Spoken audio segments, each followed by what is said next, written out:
Stumped over, he's stumped over. We've tipped over boiling point here. They're in there. No window!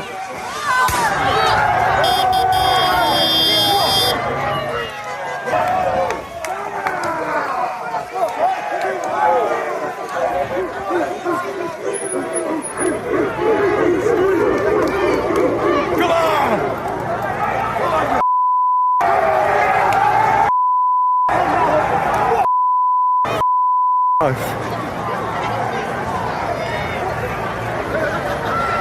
Oh, wow.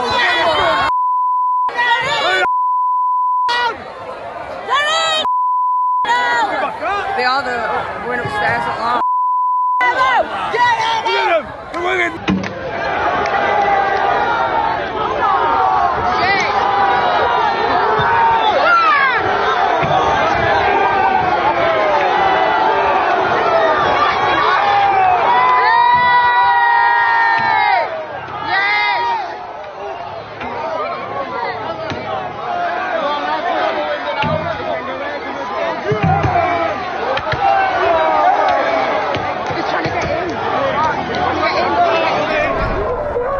They're in the hotel.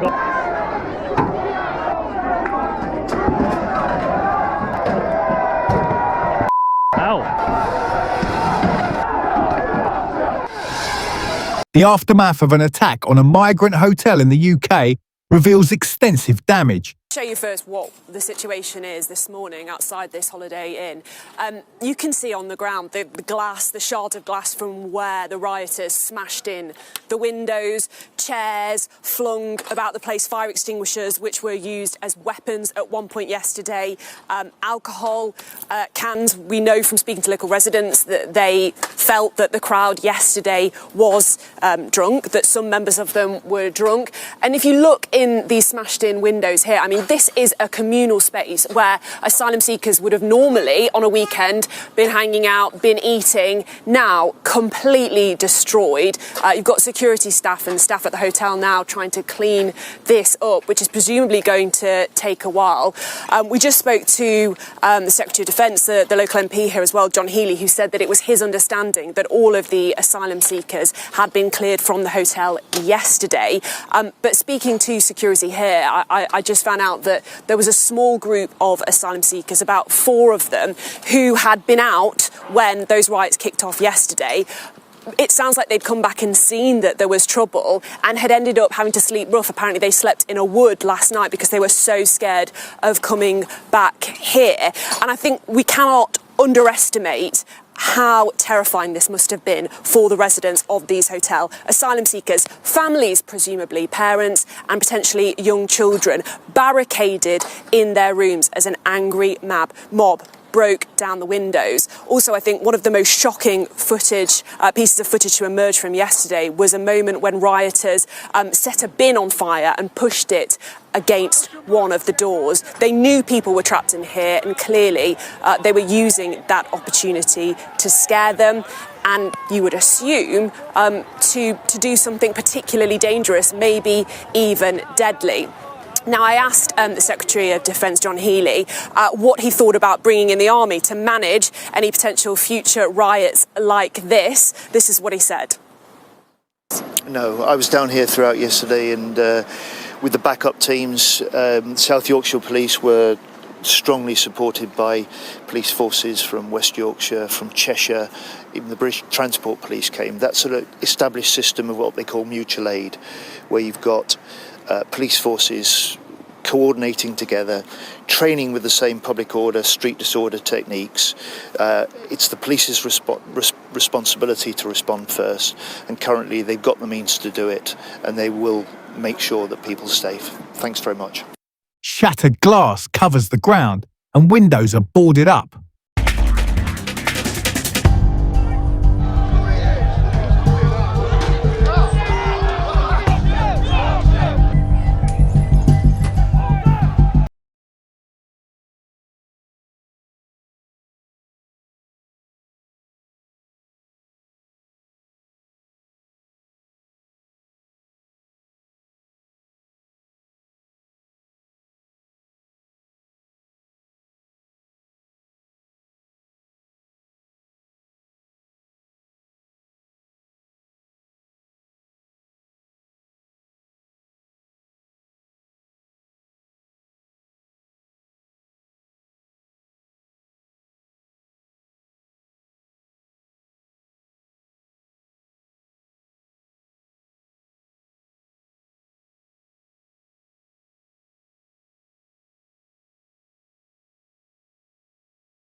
Bricks and splashes of paint mark the walls, evidence of the violence that occurred. Not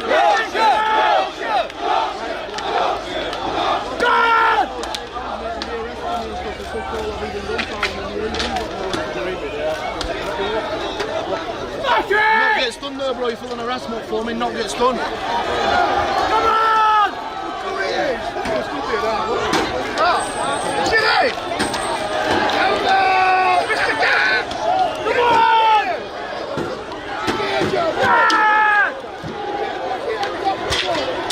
One cat!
Turning the two half bricks here.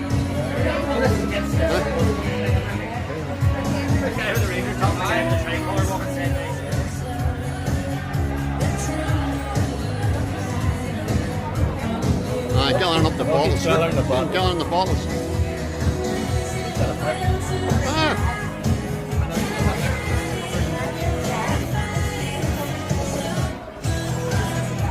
Despite police reports stating that the hotel has been emptied, there are signs that migrants are still inside. They want to kill us. If they catch us, they're gonna kill us. Watching on in horror as outside their window an angry crowd tried to turn over a police van. This is the moment Hamid and Abdullah, not their real names, thought they were going to die when the place they call home was attacked by an angry crowd who tried to set it on fire. There is no humanity, if you understand what I mean. It's like, zombie. They burn, they want to kill, they make like that. They make gestures. Yeah, just like that, always. And we're gonna catch you. They make, we don't catch you, we don't catch you today, we're gonna catch you tomorrow. If we don't catch you tomorrow, we're gonna catch you after 1 week. And they was thinking, we're gonna die. I swear, I don't lie. They're both here seeking asylum and showed me footage that they filmed when their hotel in Rotherham was attacked by right-wing rioters who then turned on the police. They've been moved to a new hotel. We won't reveal where it is or their identity for their own safety. Now you've been moved to a different hotel. What are you hoping for now? We need to, they leave us alone. That's it. We need to live like everybody in this world.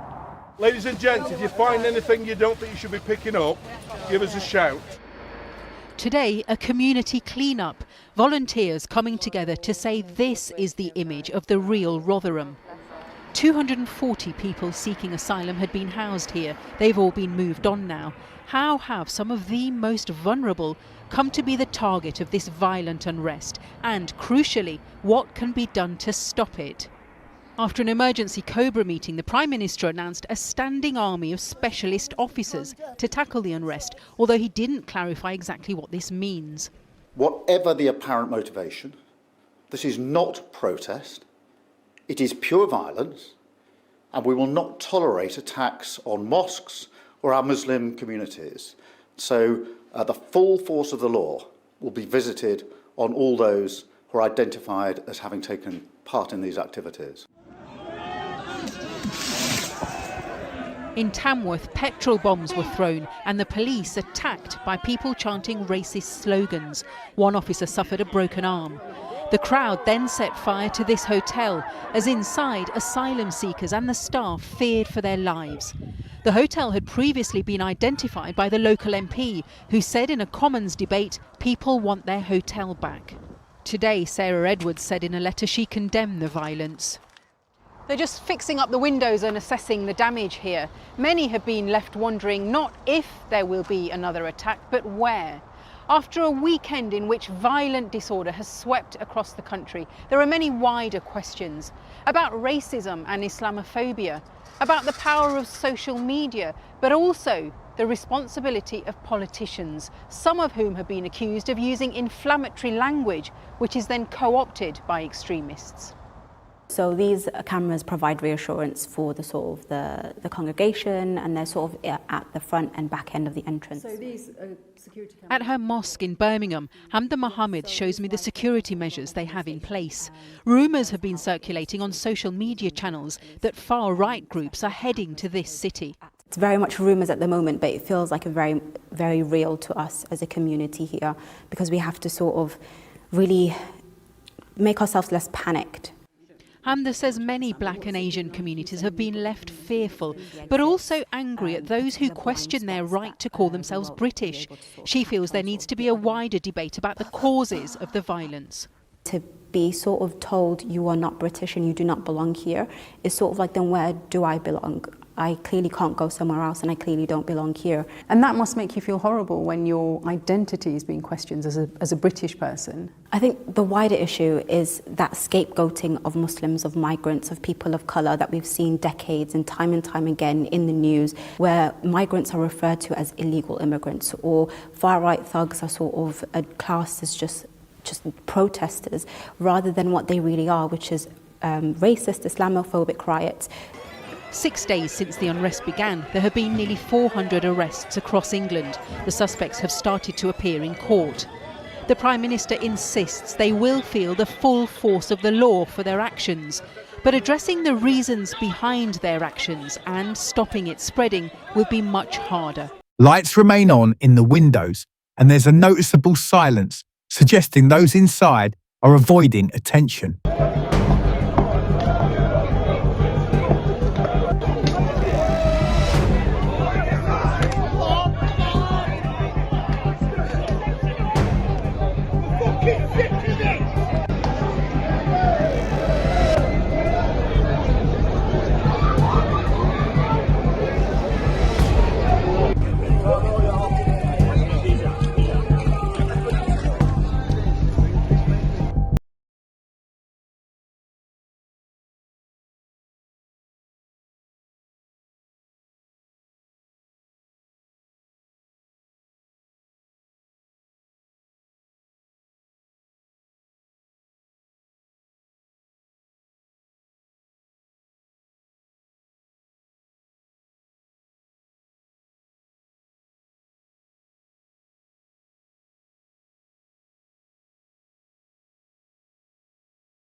I guarantee you will regret taking part in this disorder, whether directly or those whipping up this action online and then running away themselves. This is not protest. It is organised, violent thuggery, and it has no place on our streets or online.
Police officers, both in uniform and plainclothes, are present, maintaining order and preventing further incidents. We've spoken to immigration advice centres, to solicitors' offices, whose addresses have been circulated on some right-wing groups. They are very concerned about what could happen next. And this is why people are fearful. They have heard the Prime Minister's words, but they wonder, is he really going to be able to stop whatever happens next? And today, another reminder of the real-life consequences. The Royal College of GPs have said that some of their members, healthcare workers, have been abused, particularly those from minority ethnic backgrounds. And they say this is the real-life consequences of the disorder and the atmosphere that has been created on our streets.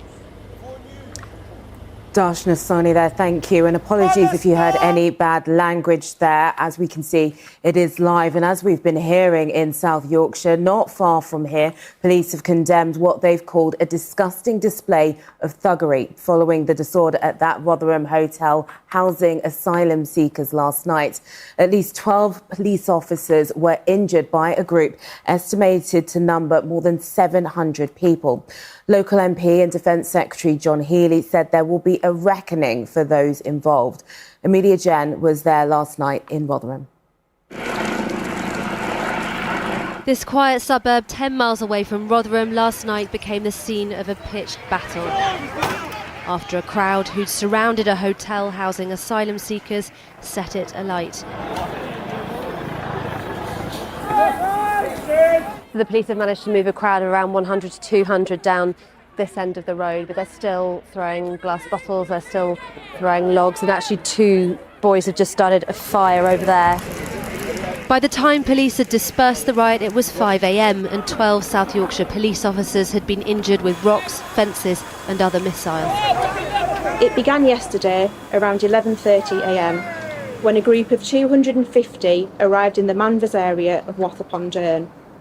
A further group of around 500 people arrived shortly after, who we believe held far-right and anti-immigration views. It was ultimately a disgusting display of thuggery, continuing well into the evening.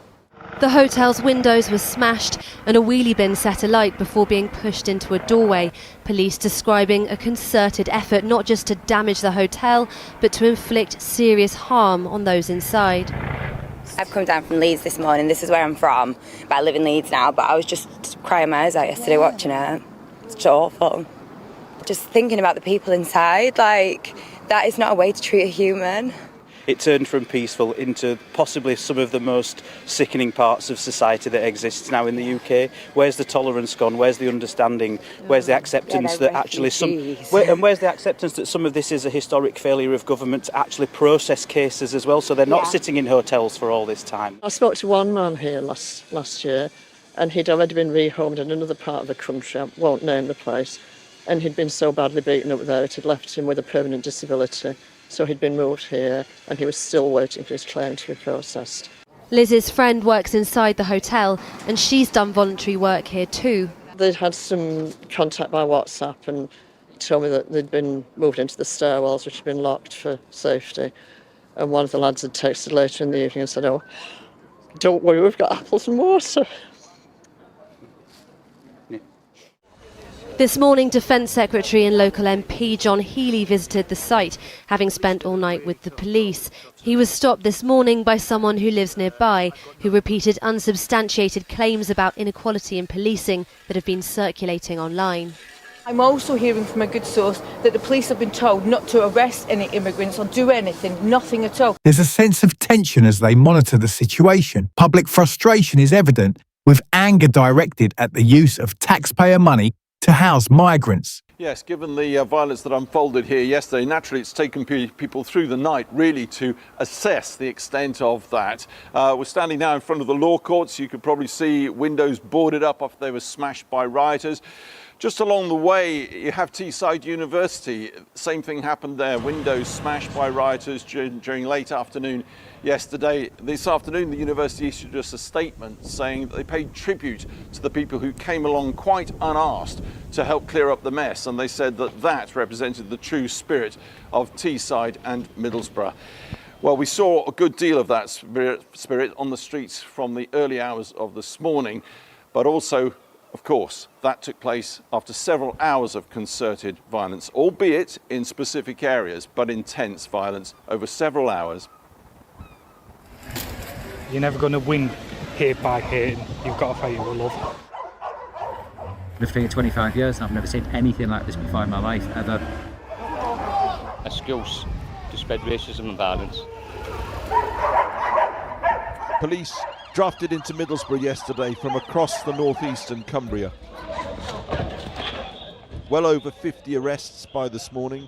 Police warning rioters there will be more. Mounted units, dog teams. But what happened in the side streets where police couldn't always be, and the rioters knew it?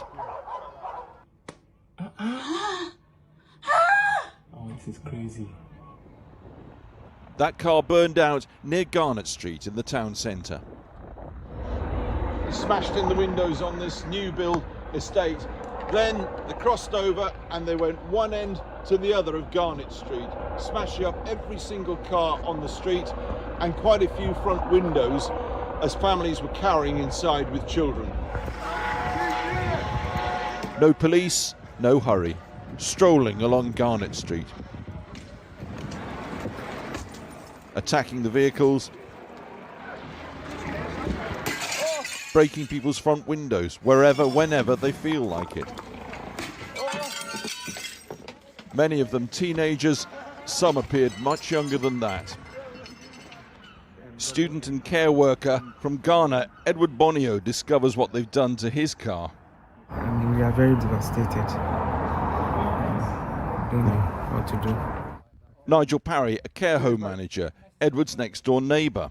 I guess the guys was all about it being a kind of a political rally, I think, but really what it was just an excuse for a gang of thugs to run around smashing cars up. How will I say, very painful. Yeah. You know, some of my children were even traumatized. You know, they fear about what is happening. You know, we have to calm them and talk to them. A few doors along, this man's 3 children were on the sofa when the front window came in. I had this smash on the car. A rioter cut himself so badly on the glass, he ripped down the curtains for a bandage. He's kept the blood-stained glass to help police investigate. So he left it, and if you can see, that's a sample of his blood, so I had to pick it to keep. Maybe if the police, because I bring in the police in case they come and they need to see something about it. And if you watch, you can still see spots of blood. This morning, a new day on so many levels. Hundreds out early, and of course they came along to Garnett Street in force. Everyone who come out to that march yesterday, it was about colour and it was about anyone Muslim, basically. That we feel that we are being targeted for our religion. Yeah, no doubt about it. I didn't think we were like that here. I didn't think there was people here like that, and like when it happens on your own front door, it comes home to you then as well. So We can't rebuild that, but we just want to still rebuild our community with everybody else and change people's mindsets, that we're all here together. This reflects a broader sentiment of dissatisfaction with how the situation is being handled.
The scene is a moment of chaos and unresolved tension with many questions still lingering about what has happened and what will come next. Let me know your thoughts in the comments below, and for more content like this, be sure to subscribe to the channel.